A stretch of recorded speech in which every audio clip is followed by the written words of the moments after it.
지난 금요일 날이 제복 제105주년 3.1절 운동이었었습니다. 사실 제가 작년부터 계속 해외 일정이 너무 많아서 사실 지난주가 3.1절 감사 기념 예배를 드리는 주간인데 교회력으로 보면은 드리지 못했습니다.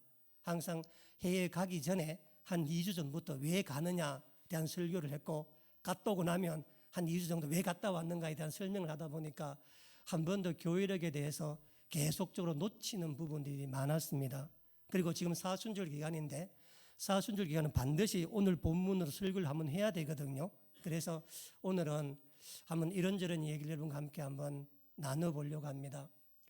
우리나라는 일제에 의해서 36년간 식민 통치를 받았습니다. 우리나라의 외교권과 군사권을 포함한 모든 주권을 일본에게 넘기고 우리는 일본을 주인으로 삼아서 살았던 세월이 36년의 세월이었습니다.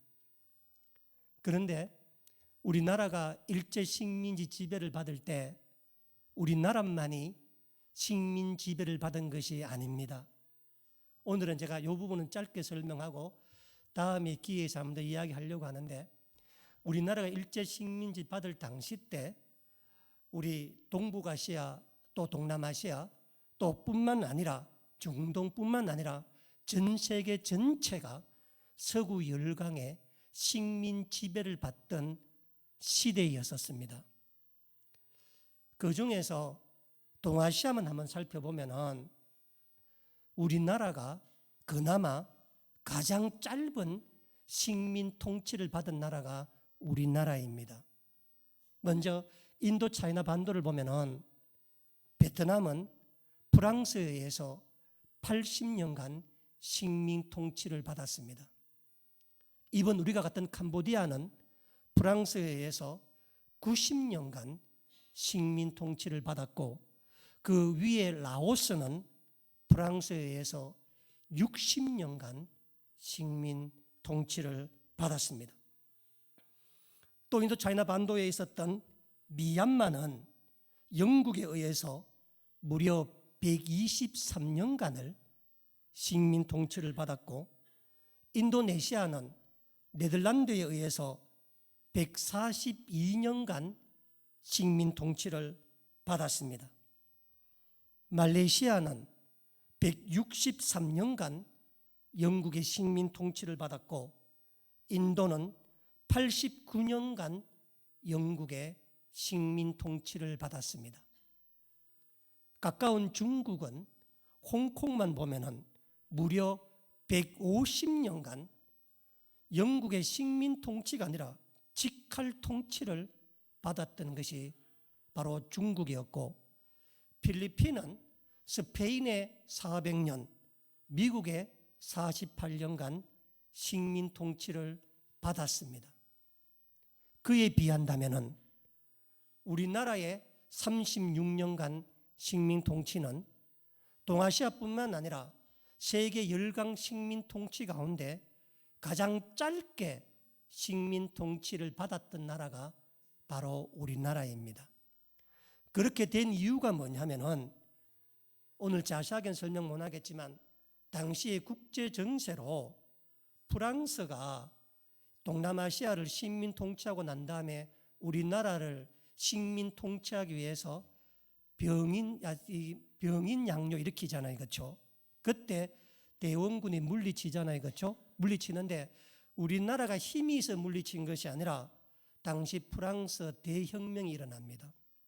그래서 프랑스군이 외국에 신경 쓸 길이 없어가지고 철수하는 바람에 우리나라가 당시 대원군이 있을 당시 때 조선이 프랑스 식민지가 안 되었는데 그것을 대원군 오판한 거예요. 그러니까 우리가 힘이 세가 물러간 거라고. 얼마 뒤에 미국이 왔잖아요. 그렇죠? 미국도 왔을 때 식민양요 일으켰을 때 미국 링컨 대통령의 남북 전쟁 때문에 미국도 정신결혈이 없어가지고 군사를 빼간 겁니다.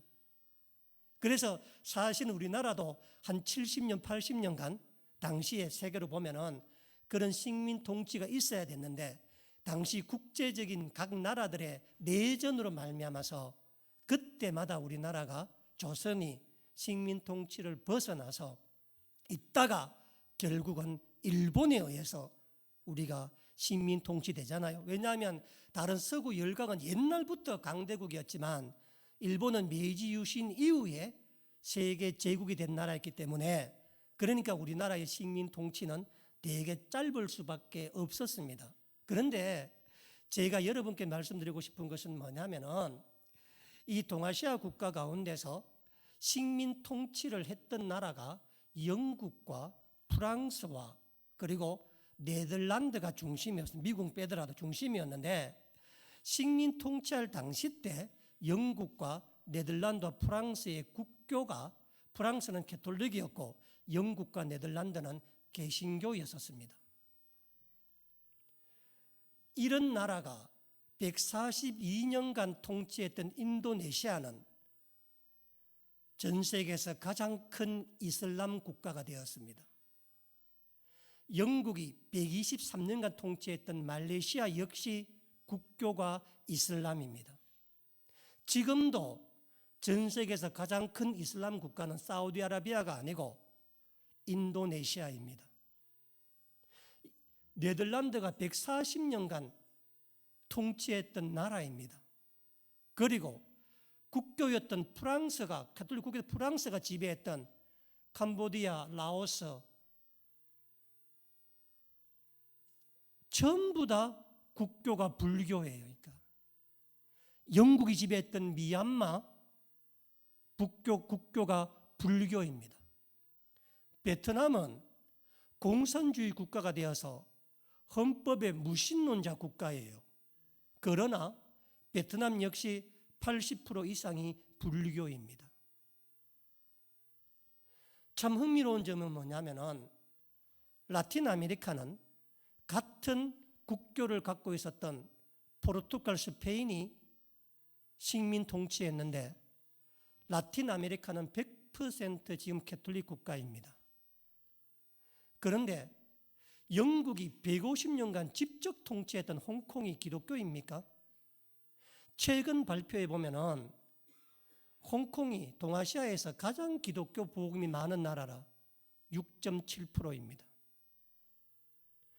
이것은 역사에 정말 깊이 생각해 볼 문제라. 그런데 일본의 통치를 받았던 우리나라만 기독교 국가가 됩니다. 이 문제에 대해서는 제가 다시 한번 여러분들께 한번 자세하게 한번 설명드려요. 왜 그러냐면은 이 문제를, 동아시아 이 문제를 해결하지 않고서는 선교의 길이 보이지 않기 때문에 그렇습니다.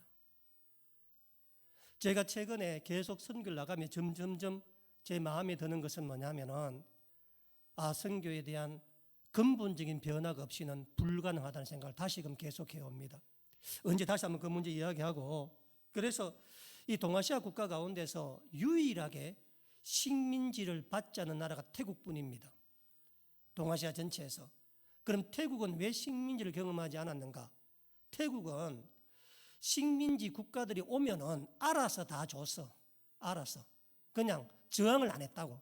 그러다 보니까 그 다른 나라 프랑스나 영국이 태국의 땅을 빼앗고 이런 걸 가져가는 대신에 태국 왕조를 보존해 주었었습니다. 그러니까 태국은 유일하게 식민지가 안 된 나라로 떠들고 있지만 형식적으로는 안 된지 모르겠지만 내부적으로는 식민지와 똑같아서 동아시아 전체가 프랑스, 영국, 네덜란드의 식민지였고, 영국, 프랑스, 네덜란드는 유럽에서 가장 대표적인 기독교 국가들입니다. 이런 나라들이 짧게는 60년, 길게는 160년을 통치했는데 다 0.몇 %라 지금 전부 다.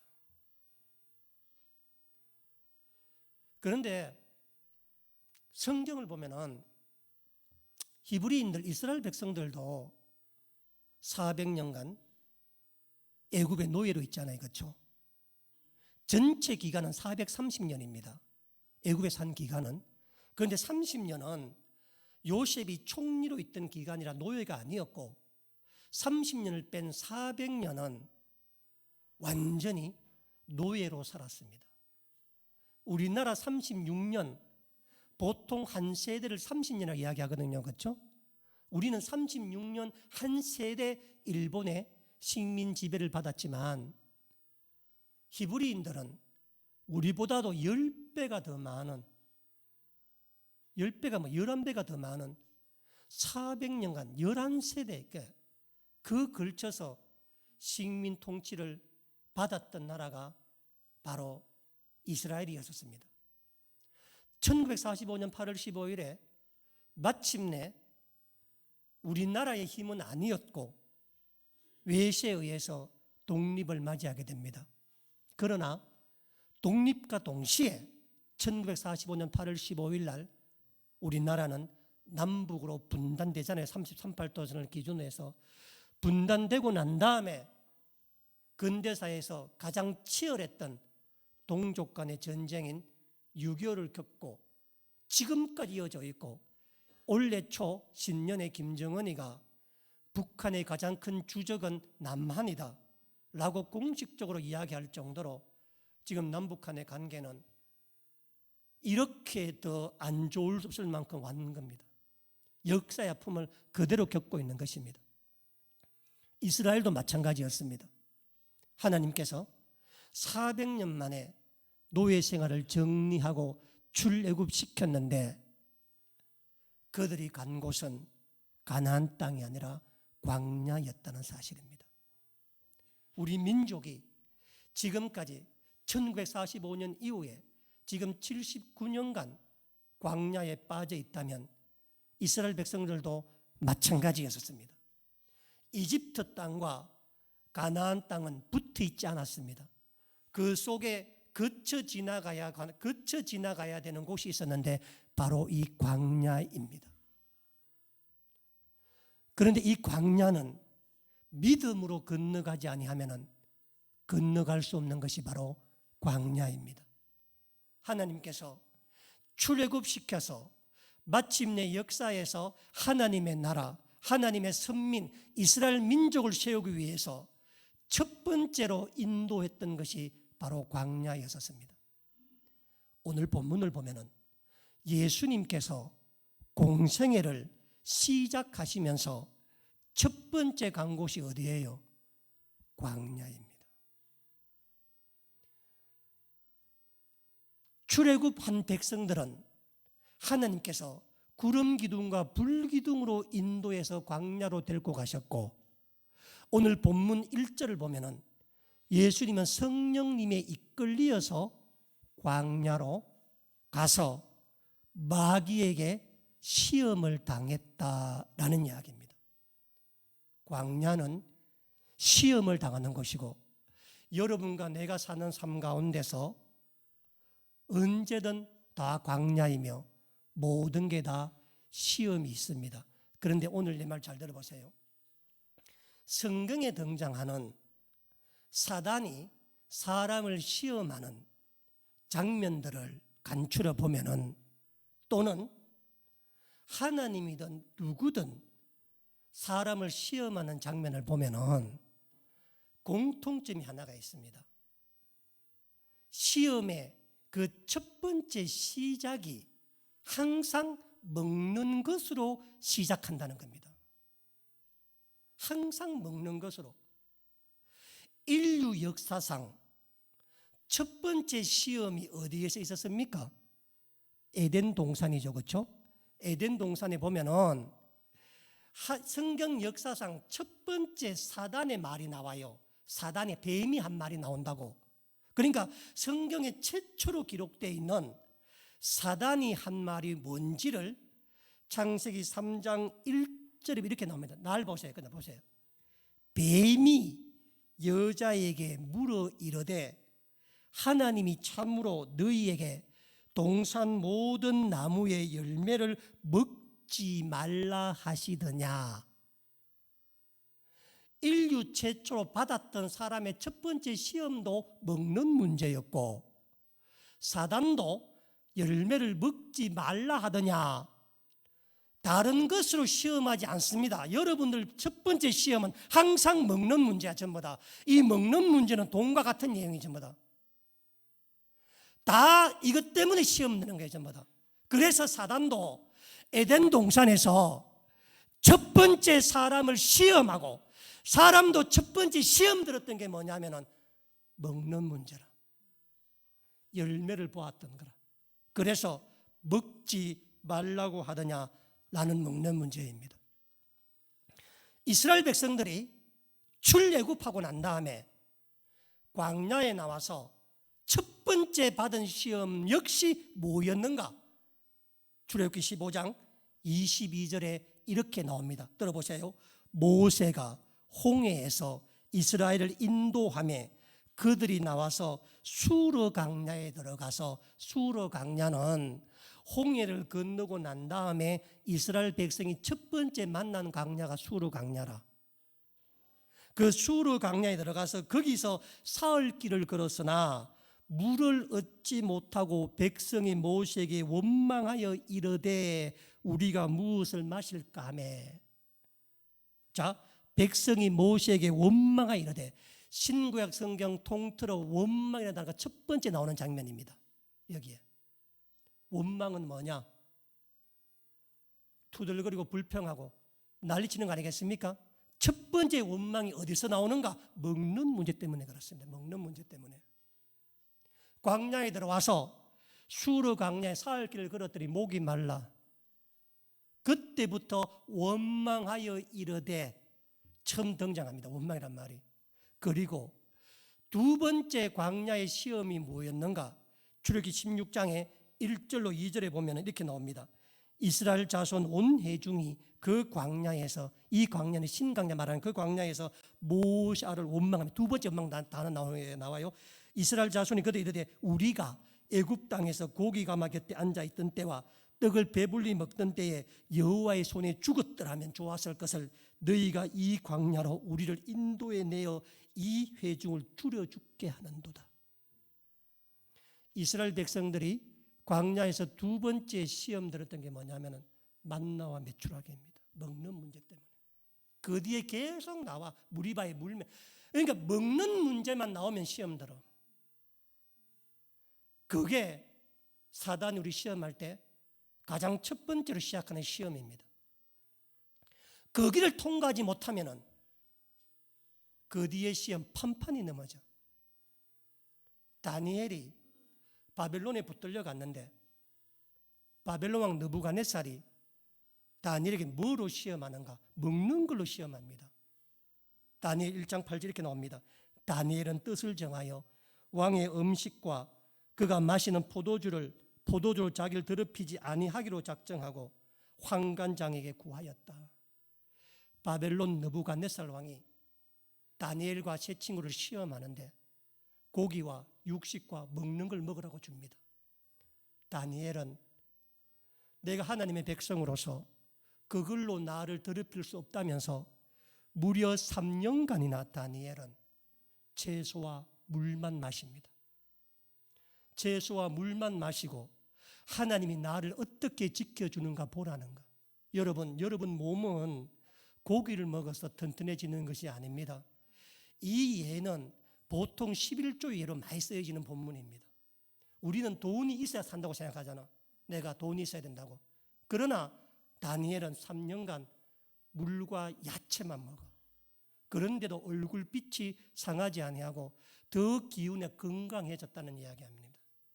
다니엘이 이 먹는 문제 시험을 이기고, 성경에 거의 유일하게 먹는 문제 시험을 이긴 사람이 다니엘과 세 친구뿐이니까.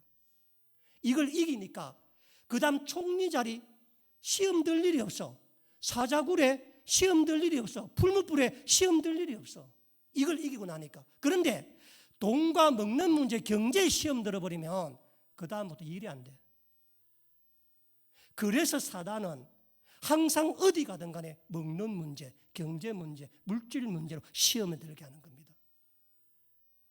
이거를 못 이기면은 그 다음 시험 하나도 못 이겨가는 거라니까.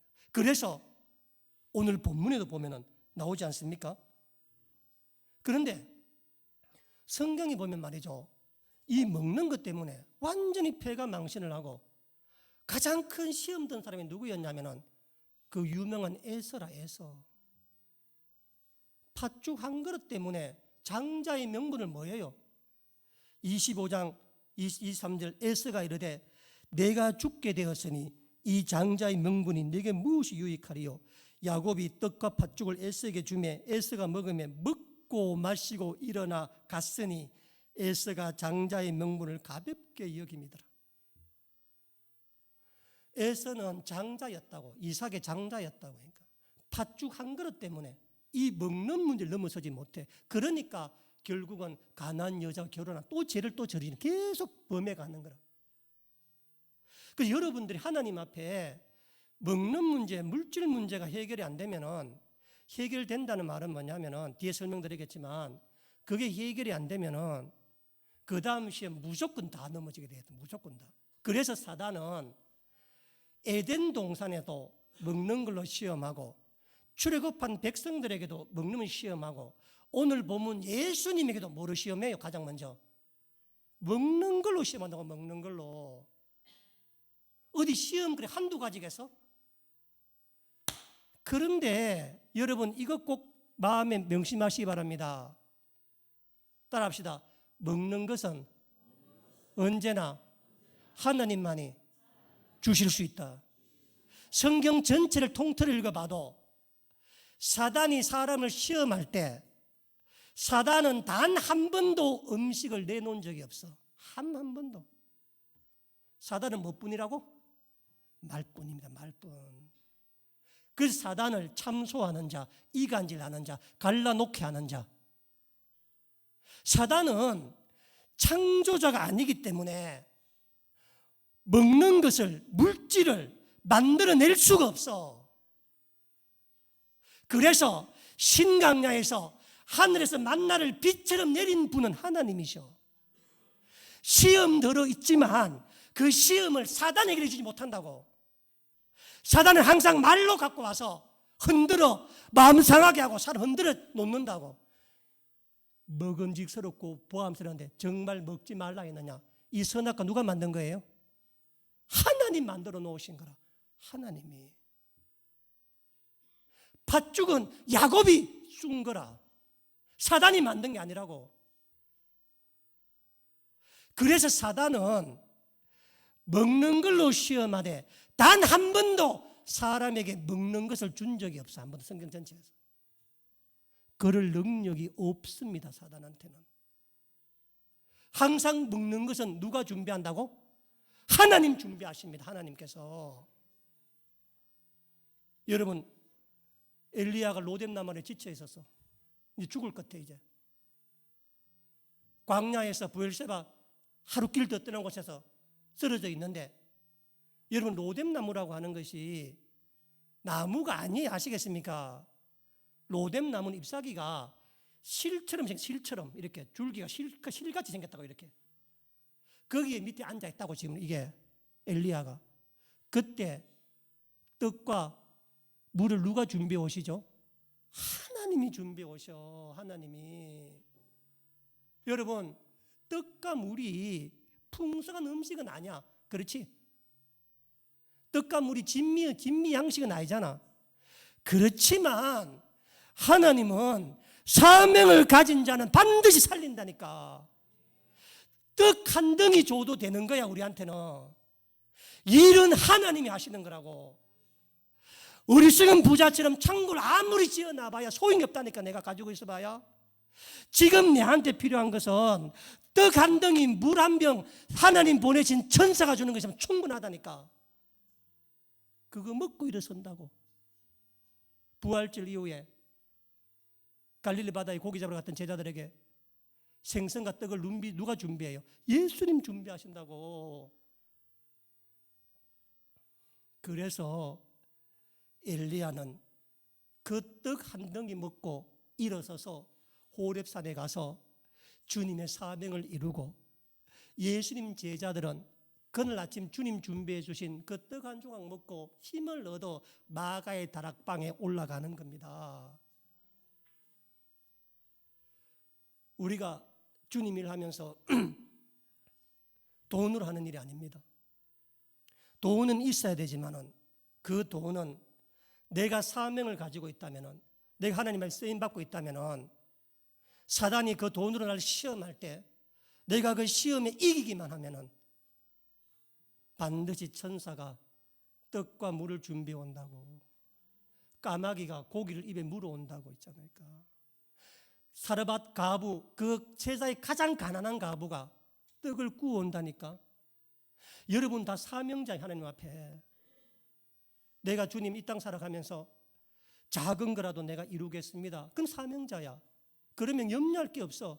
비록 살아가면 진수성찬은 못 물지라도, 재벌은 안 될지라도 주님 굶기지 아니하신다니까.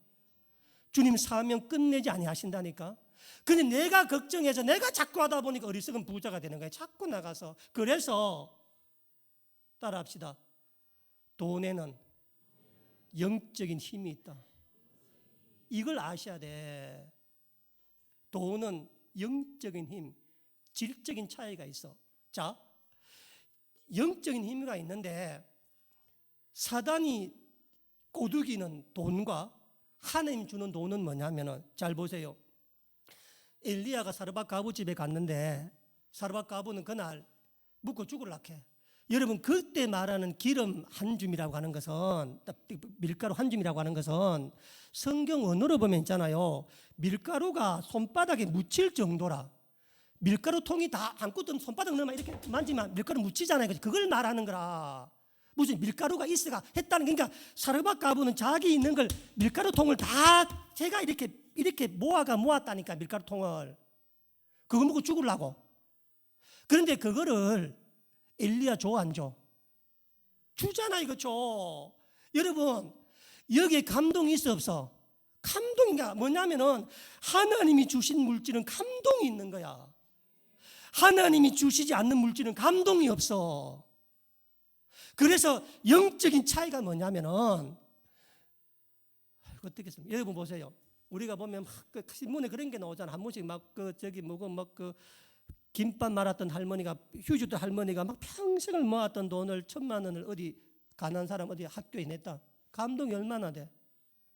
누가 마약 팔아가지고 도박장 운영해가지고 돈 냈담생 해가지고 그 누가 받겠어 그거를?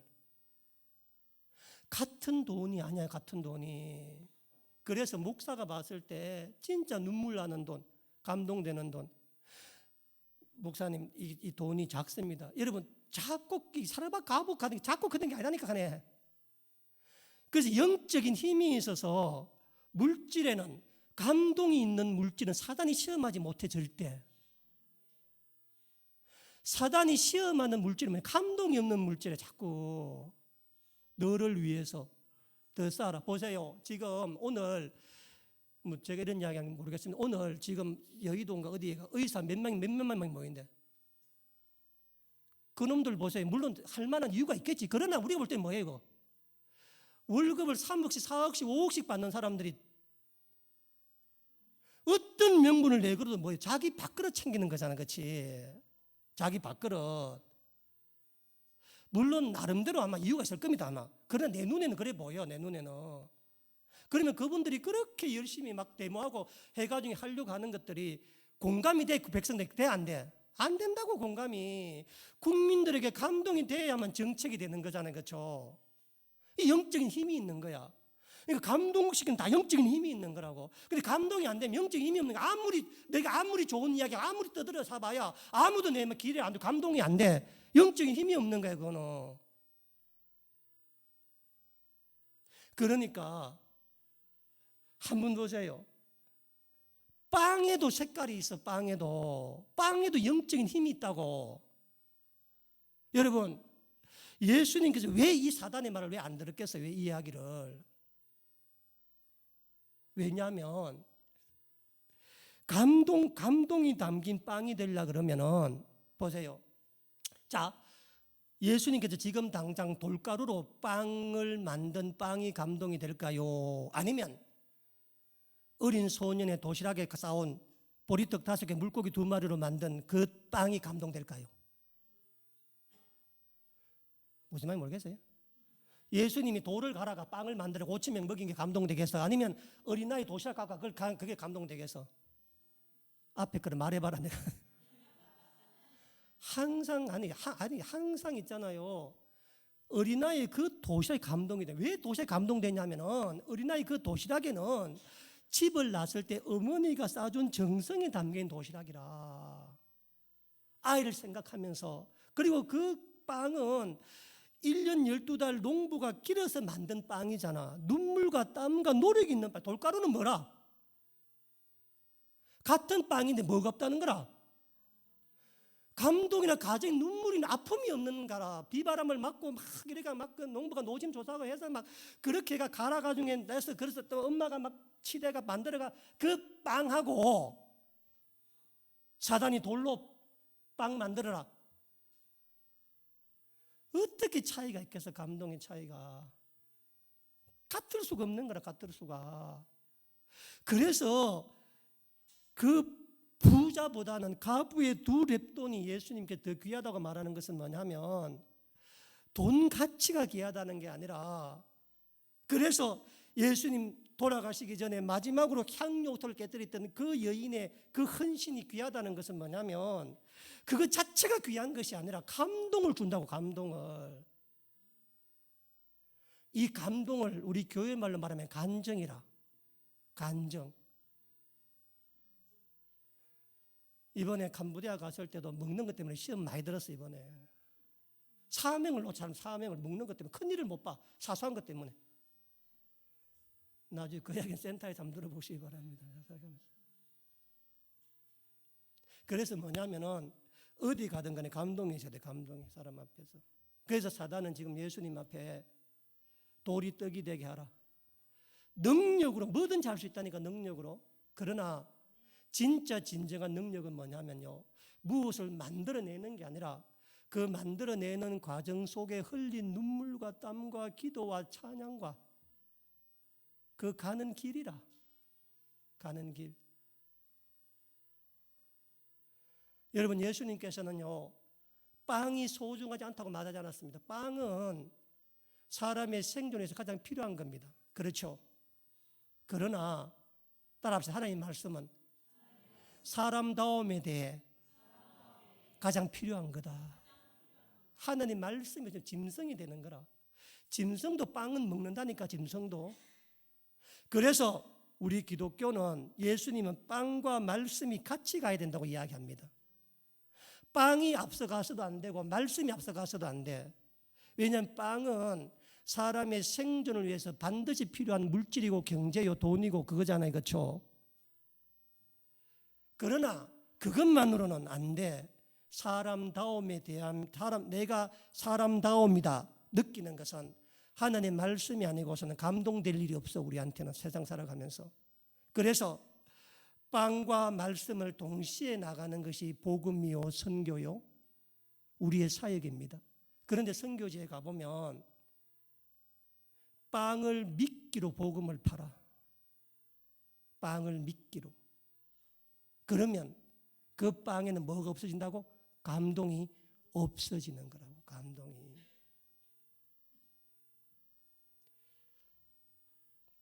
사순절을 보내면서 우리 마찬가지입니다. 우리 베들교회가 필리핀 보홀에 건축한다는 게 얼마나 어려운 일입니까? 그런데 믿음으로 합니다. 돈이 사는 게 아닙니다. 그 때가 되어서 우리가 시작하면은 하나님은 반드시 사르밧 가부를 까마귀를 보내주시는 겁니다. 이번 캄보디아 집회에서 캄보디아 지난 1년간 4번의 집회에서 천원장과 나도 동시에 동의하는 바이고 함께한 모든 분이 동의하는 바지만은 이 캄보디아 4년간 1억을 넘게 투자를 해서 하나 주님 우리 감동 준 게 있다면 바로 턴이라고 하는 형제입니다. 여러분 작년에 치료자 갔다 오고 난 다음에 우리 불사 질렀는 거 보여주셨죠? 그렇죠? 그 형제입니다. 그 형제가 이번 집회 때 전원장 설교 듣고 마음에 감동받고 또 전원장이 불러내어서 소명 주어서 신학교 가는데 평생 일했던 직장을 이번 집회를 하고 집회하면 하고 하루아침에 간두었어. 간두고 어제 마침내 바탕방 신학교에 들어갔던 입학 원서를 제가 봤습니다. 그 친구는 직장도 없어 이제. 그래서 박순보 장로님이 제게 말이 뭐냐면, 목사님, 이 턴 생활비를 배달해서 좀 책임져 달라.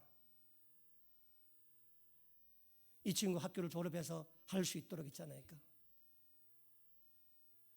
제가 천 원장한테 처음 그 이야기 듣는데, 그 턴 형제가 신학 간다는 말, 자기가 기도하고 상담 그 말 듣는데 내 마음에 그런 마음이 들더라고. 진짜 우리 베들과 베들 비전 선교센터가 돈도 안 많아. 30만 원이면 돼. 많지 않은 금액이라. 그런 금액들을 우리가 나누어서 우리가 보담해 주면은 그 친구를 우리가 까마귀가 되는 거라. 평생에 살아가면서 예배 때 소명받아 신학교를 갔는데 죽으면 죽으리라. 내 직장 간두고 갔는데 한국에 있는 교회에서 자기를 삶을 책임져 주었다. 여러분, 길게도 필요 없어. 나이도 필요 없다고. 긴 기간도 필요 없다고. 그렇게 나가면은 그 친구를 통해서 그 친구 그게 엘리야가 되는 거라. 그 지역에 엘리야가 되는, 불을 끌어내린다고. 그곳에 가서 우리가 살아가면서 감동 있는 물질, 내가 평생 살아가면서 이 사단이 시험에 물질과 경제, 돈만 시험이 안 된다면 시험 들 일이 그럴 때는 아무도 없어. 시험 들 일이. 그래서 사단은 한 번도 물질을 주지도 못하면서 내놓을 능력도 없으면서 말로만 밤낮으로 참수한다니까. 우리 마음에, 우리 심령에 흔들어서 세우잖아. 그래봐야 그러잖아요. 오늘 밤 네 영혼 데리고 가면은 이 많은 재산 다 뉘게 될 거냐고 이야기하잖아요. 제가 여러분들에게 돈이 필요 없다니 저축하지 말라는 말이 아니니까 물질과 말씀이 같이 가야 한다는 거. 그리고 여러분 가진 물질에는 평생에 한 번은 감동되는 얘기가 있어야 된다는 거죠. 그래야만 여러분이 사단의 시험을 이길 수가 있는 겁니다. 능력을 극복할 수가 있는 것입니다.